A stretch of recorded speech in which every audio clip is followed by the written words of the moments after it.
Welcome, everyone. I'm Jim McDonough, your host for today's program and the Executive Director of Headstrong, a national-facing mental health treatment practice committed to healing the hidden wounds of war amongst veterans. It's our honor to have you with us for Meeting of the Mind, a series of discussions with influential leaders who themselves are committed to helping individuals find their way through life's journeys. Today's discussion focuses on mental health and preparedness of the human body, and in particular, the preparedness of the human mind to serve in our nation's armed forces. Over the next 30 minutes, we're going to explore topics that contribute to the practice of how to best prepare the mind and, in turn, our bodies to deal with the realities of service in the armed forces during a time of war. The realities of which can include a great deal of physical, emotional, and mental stressors that can leave an indelible mark on the minds and bodies of those who serve. Certainly in our trade craft, we understand these challenges and work hard to repair the damage caused by military service, which for some includes antecedents like early childhood and sexual trauma, often exacerbated through military service. I'm pleased today that we're joined by Dr. Deepak Chopra, the world-renowned advocate for attaining perfect health and believer that one's mind controls everything the human body feels and perceives in life. Dr. Chopra, welcome. Thank you, Colonel McDonough. It's an honor to be with you. Thank you very much. Enjoying and looking forward to this discussion. So, to begin with, you argue that everything happens in the mind, that everything that happens in the mind and brain is physically represented elsewhere in the body, with mental states, thoughts, feelings, perceptions, and memories directly influencing physiology by means of neurotransmitters such as dopamine, oxytocin, and serotonin. I would pair that understanding that within our nation's members of the armed forces, a healthy brain, a thinking soldier, if you will, we find that what drives a healthy soldier is in fact a healthy brain. A lot of attention is paid to mental fitness within the armed forces. Can you draw a few parallels for us as to how to keep a healthy brain paired with a healthy body?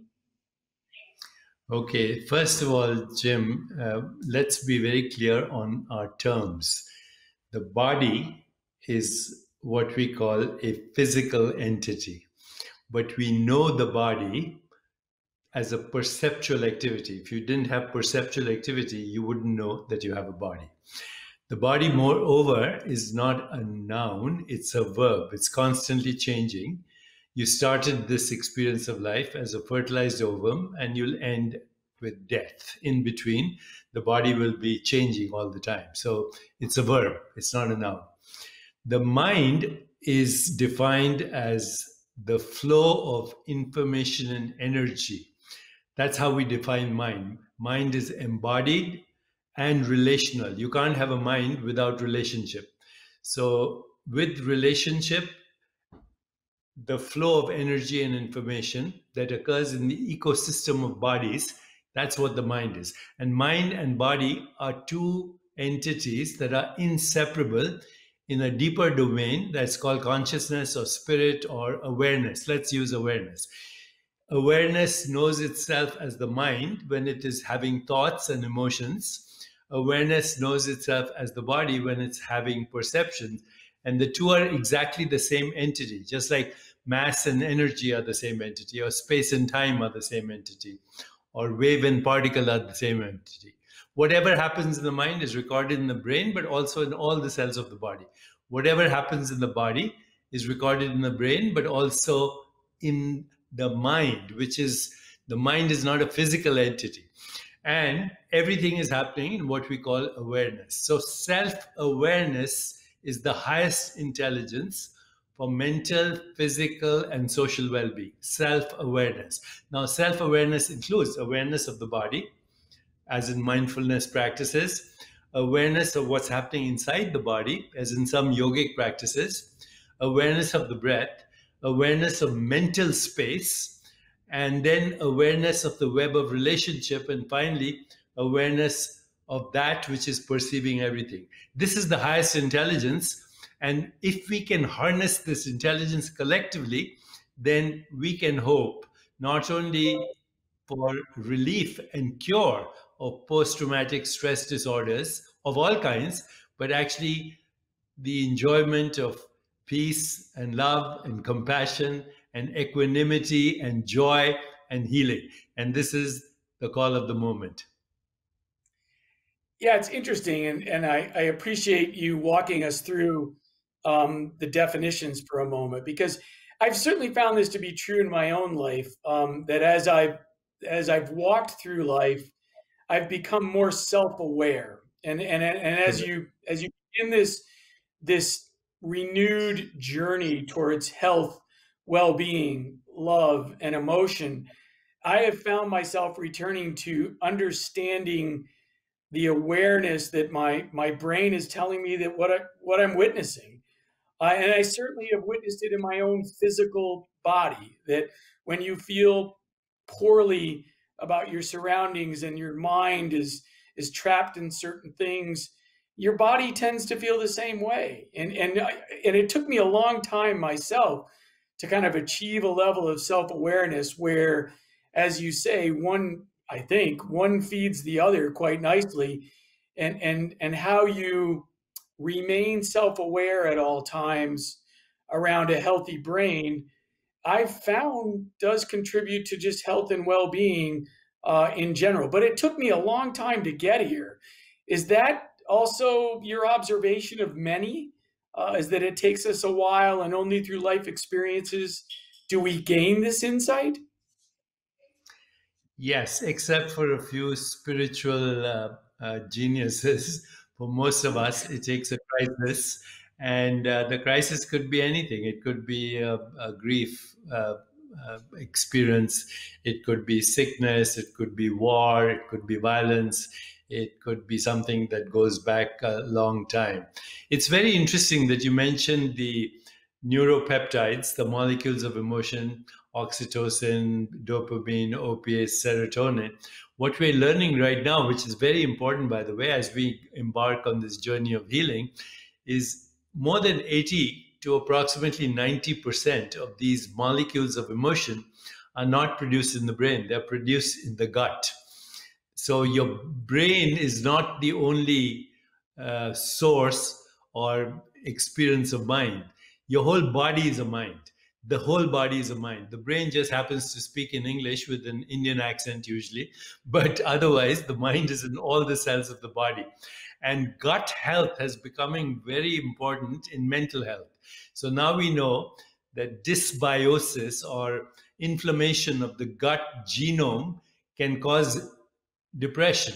And if you repair that gut microbiome with a diet that has maximum diversity of microbials, healthy microbials, probiotics, prebiotics, maximum diversity of plant based foods, you can actually correct that dysbiosis and it improves people's depression. So, diet is also a very fundamental factor in improving mental well being, as is sleep, as our mindfulness practices, as is social engagement. The three most common determinants of well being: number one, having meaning and purpose in your life; number two, um, having a daily practice of mindfulness or self awareness; and number three, social engagement, where we actually engage with each other in the spirit of empathy, compassion, love, and joy, and equanimity. Those are the three most important determinants of both physical and mental health, and also of longevity. And I think you would argue that they all can be trained. That Yes. every aspect of this involves the ability to train oneself to practice along those three domains. Correct? Yes, you can train yourself in the same way as you train to learn the piano or learn how to play tennis or learn mathematics. These are skills that anyone can learn with a normal nervous system and even with a damaged nervous system. Well, that's certainly been the case as I referred to the service's focus on creating mental fitness or mental readiness, and that a thinking soldier, I'll go back to my army, is in fact a good soldier. One, the idea that engaging one's brain before a lot of other things takes precedence, so the rest of the body can be put in motion. And certainly, my time in service has focused on mental fitness as being core to developing a degree of resilience to trauma and some of the things that enter in through military service and life in general. So I'll segue for a second, because you talk about one's life purpose, and I've read a few of your books, but in the 7 Spiritual Laws of Success, you write about how to focus on one's life purpose and what we are here to give, and that phrase resonates with me. It has a great deal of meaning, and I think it has a lot of meaning for people who will view this throughout the course of the conversation, because I think it's part of a lot of us who have served, that I am here to give.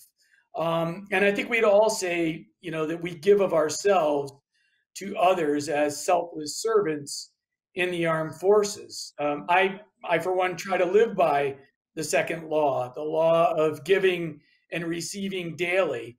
But I'm interested in your ideas about how this should apply to all of us daily. And could you talk about that for a moment? Sure. You mentioned 2 very important things. One is mental fitness, which is, the core expertise of people in the military. They have to be mentally fit, ready in combat, and alert. And so they have developed the discipline of what we call focused awareness. Focused awareness. And at the same time, I've had engagement with Navy SEALs and others that say that they're not only focused aware, but also very targeted in the moment to what they want to achieve. This is the readiness that can be used to have fitness in every area of life, whether it is physical well-being, mental well-being, emotional well-being. This is actually the prelude, what you just told us.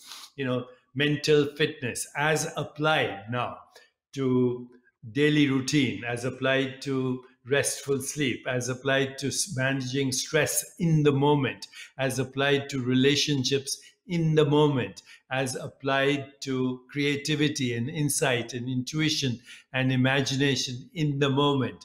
So when we talk about service, which is what you are all about, it's the noblest of all professions. Service and meaning and purpose go together. Exactly, they're the same thing. If you ask yourself one question, how can I serve?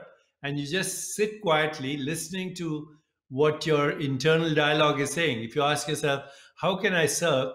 You will experience sensations, images, feelings, thoughts, imagination that will give you a clue to what I call PhD. Actually, that's something my colleague created. He said, PhD, passion, hunger, and drive.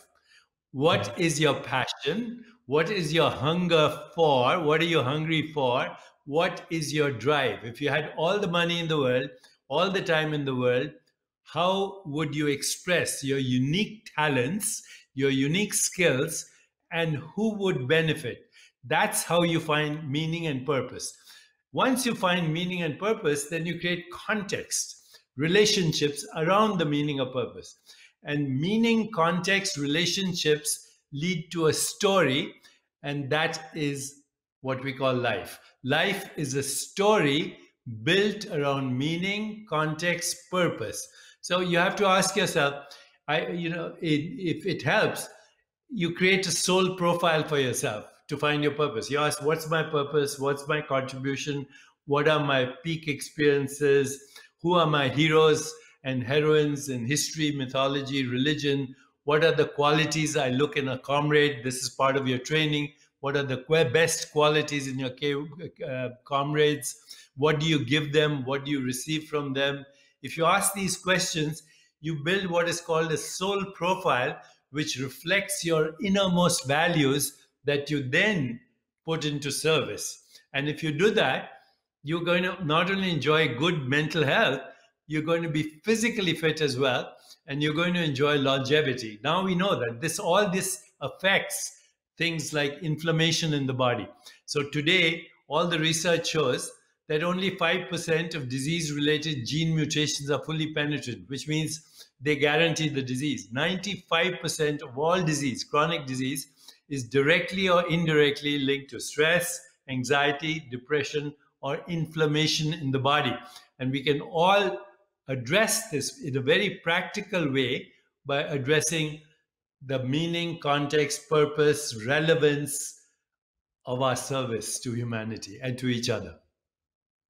Yeah, I find this a fascinating moment to have this conversation with you because, in terms of becoming more self-aware, I learned late in my military career that this idea of being a selfless servant is actually rewarded in military service. Meaning, the more selfless you are, the more giving you are of yourself to others, then the more the culture of the armed forces rewards that. It rewards you through promotion, through increased responsibility. And this is my self-awareness hat for a second. What I didn't realize is that as much as I put into military service, I wasn't putting enough into my personal relationships. And it was almost as if one came at the expense of the other. And I'm wondering how you achieve a better point of balance in your mind. And it must be through self-awareness earlier, which I wish I was, where this balance between the noblest form of service being what we're talking about, service to one's country, but at what price and how do you balance that in maintaining healthy relationships with family, friends, and others? Can you talk about that for a second? Yeah, the same principles apply in personal relationship as apply in professional relationships and ultimately in your service to the world. I call these the 4 A's. Attention, which means deep listening, listening with the mind, listening with the heart, ultimately listening with the soul in deep stillness. Listening, number one, to yourself, but also to those that you care, those that are in your circuit of relationship. So that's the first A, attention. The second A is affection. It means you let the other person know that you care about them, that you love them, that you hold their back. Comrades in the army do that all the time. So that's the second, affection. The third is appreciation. Appreciation means noticing the special skills and talents of the other person and authentically acknowledging them, because you're good at certain things, I'm good at certain things, and we complement each other. That's what a good team is in an army, right? Everybody has shared vision, they complement each other's strengths, and they're also emotionally connected. Otherwise, there's no team. So attention, affection, appreciation, and the last is acceptance. You don't try to change the other person. It's hard enough for you to change yourself. So try giving up on changing others. You have to be the change you want to see in the world. So attention, affection, appreciation, and acceptance are the key no matter what the relationship is. Of course, in personal relationships are conditional. They're conditional because you both have, in a personal, romantic, family relationship, there's certain conditions you have to observe, which is how you manage that relationship. But when it comes to a higher cause, it's unconditional. There's no compromise whatsoever. It's unconditional. It's authenticity, integrity, higher cause, and total devotion. Yeah, wonderful. Thank you very much for walking through that. It's so helpful. Can you think of another profession that demands so much from one person? Can you think of other professions similarly situated? I think a profession that comes close is my profession, the healing profession, doctors, frontline workers, firefighters, emergency room doctors, nurses. All these people are engaged in in helping and serving in the same way as you are. And right now they're putting themselves into precarious and dangerous positions with this pandemic as well. That's an example of great service similar to the military. Well, speaking of which, I'm gonna pivot for a second and talk about the global public health crisis with you for a moment. You're a big proponent of integrative medicine, and I'm wondering how the global public health crisis associated with COVID-19 is impacting what you would call your practice. And I've come across a couple of things in your care for veterans on how telemental health is becoming a norm. So what does it look like from your practice? How has this disrupted how you've practiced, and what should we be learning from this moment around integrative medicine? So, as the pandemic started and a couple of months into it, I realized we were having three pandemics. One is the COVID-19 pandemic. The second is the financial crisis as a result of that. And the third is the stress that is accompanying that. And they're all equally important. And if you don't address the stress element of it, then actually the pandemic gets worse. People who get the infection, they succumb to inflammation if you're not managing stress. So we decided to, at our foundation, the Chopra Foundation, to create a global network which would democratize mental health and mental well-being. So as part of the Chopra Foundation, we have an initiative called neveralone.love, www.neveralone.love. That's our website. We also created an artificial intelligence chatbot. Her name is Peewee. She can engage with anyone in the world, and within a few seconds, she knows if you're at risk for mental distress or depression or suicide. In fact, she has already intervened in like 500 high risk cases that would probably have gone in the direction of suicide. So what we've done now is we're creating a blockchain and a cryptocurrency called Love in Action. So we can actually help anyone in the world who's facing distress, create an ecosystem with the four A's: attention, affection, appreciation, acceptance, but also a course around it called Freedom from Suffering. And the course has the following elements. The first element is, how do we become emotionally free ourselves? The second is, how do we consciously communicate with each other? The third is a 7-part course called The Path to Love and The Path to Peace. And the fourth is The Path to Spiritual Freedom. And we are putting this online. We would love to engage with you, and we would love to also engage with your organization. We are already involved with the Veterans Administration and many other such groups. And the more collaborative we can be, the better we will serve humanity. The old paradigm was competition. The new paradigm is we have to come together. All the information networks have to come together, harness our collective creativity, have shared vision, emotional and spiritual bonding, complement each other's strengths, reach a critical mass. And if we do this for ourselves, not only we will be healthier, but we have a chance of creating a more peaceful, just, sustainable, healthier, and joyful world for everyone. You're certainly speaking our philosophy towards caring for everyone we're responsible for, and this holistic pattern. It entails a great deal of altruism and moving away from competitiveness. And I've been in this business a little bit, and I have found altruism to be in short supply. And I'm wondering what is your approach to diffusing such a grand scheme? Because I'm trying to do the same thing. We're trying to do the same thing, where it's not, you're concerned about the organization next to you and adjacent to you, because someone who comes in contact with us may be better served by them. Yet the financial models, the mechanisms by which we connect individuals to services, resources, and care, they're so terribly under-equipped to do what we're talking about.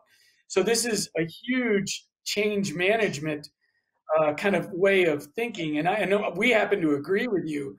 So, where do you think you will be in 2025? I know where Headstrong would like to be. We'd like to be more dispersed across this country and create greater access to high quality mental health treatment modalities. How long a horizon are you giving yourself to achieve this vision?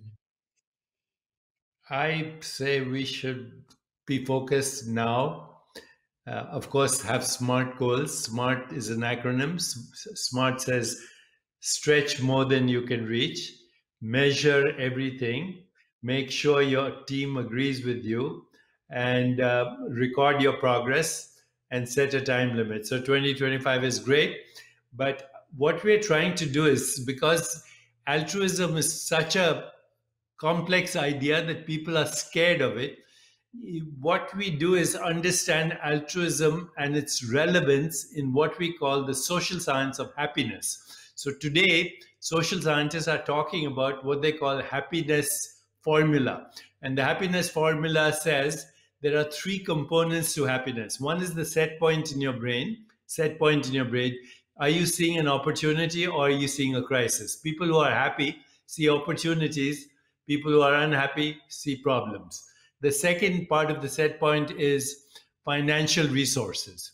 We all need financial resources, and we are discovering that if information networks collaborative, uh, collaboratively create a new paradigm, then finance comes. There are trillions of dollars available out there if there is cooperation now instead of competition. And the last part is, so that's the second part of the happiness formula, conditions of living. The third part of the happiness formula is what we call voluntary choices. So there are two kinds of choices people make every day. One for personal pleasure, like shopping, alcohol, entertainment, sex, and so on, which make people happy transiently. But there's another choice that makes them happy permanently, and that's called choice for relevance and meaning and purpose. And the fastest way to make that choice is to make somebody else happy. The fastest way to be happy right now, instantly, call somebody and make them happy, and you'll feel happy. That's altruism. You make other people happy so you can be happy. I love it. Thank you for that. So, I've got a couple of more observations and points I'd like to make with you, and then we'll close this out. One is you began your medical residency in the Department of Veterans Affairs. So you came across people like me, and here you are in 2020 in the middle of this global public health crisis, somewhat returning to where you began with some of your initiatives. Can you talk to us about how you arrived here, and less so about the points in between? But I'm very intrigued by your beginnings with people like me, and now you're giving back to people like me. Where did that come from after that beginning? So when I came to this country in the 70s, I trained in various hospitals in Boston, Harvard, BU, Tufts. But then I served as the chief resident of medicine at the Boston Veterans Administration Hospital. And I got very, very, very intimate with all the workings of the VA system. And at that time in the 70s, most of my patients were Vietnam War veterans. And, we talk about the suffering that's happening right now amongst the veterans. It was as bad then, when the Vietnam vets were coming back. And, I was privileged not only to serve them, but I owe them my education. My education, medical education, came from the Veterans Administration. So I have deep gratitude for them. And I now feel it's my time to give back a little bit. And so I find this a great privilege to return to what I call home base. That's wonderful, and we thank you for doing so. And we're glad we had a little bit of a role in your life in training you to be the clinician and the human being you are today. And I'm humbled by that idea. I know this country trains a lot of our healthcare professionals within the Department of Veterans Affairs. And it's one reason why it exists as it exists today, as a training ground for future doctors and healthcare professionals. So really appreciate you giving back at this moment as well. So one final observation. You often state your mind, your body, and your consciousness, which is your spirit, and your social interactions, your personal relationships, your environment, how you deal with the environment, and your biology are all inextricably woven into a single process. By influencing one, you influence everything. And here's my final question of you. How do we best influence the one to influence everything? So the definition of health, healing, is wholeness. Health, healing, wholeness. And holy are the same word. Health, healing, wholeness, and holy, sacred. Healing is a return to the memory of wholeness. That means nothing is excluded, nothing is excluded. There's no sinner, there's no saint, there's nothing divine, diabolical. There's only infinite being expressing itself with maximum diversity. So once we accept that, there is profound peace, and meditation takes you to the source of all experience, which is thought, sensations, images, feelings, imaginations, and all these interactions. A quiet mind, therefore, is the prelude to the return of holy. Not a positive mind, because positive mind can be a turbulent mind. You know, you're always trying to be positive. That can create stress. But a quiet mind is a healing mind. So my idea of return to wholeness is we all have a quiet mind. And when we have a quiet mind, we have insight, we have intuition, we have imagination, we have creativity, we have a higher vision, we have a calling, and then we go for it. It's called love in action, because love without action is irrelevant, and action without love is meaningless. When you have love in action, you return to wholeness. Thank you very much for that, Dr. Chopra. This has been a thrill for me to have the opportunity to speak with you. And I want to thank you for giving so much today. I'll close with a simple observation. Here at Headstrong, we believe that it is only through becoming vulnerable that we are able to begin the process of healing.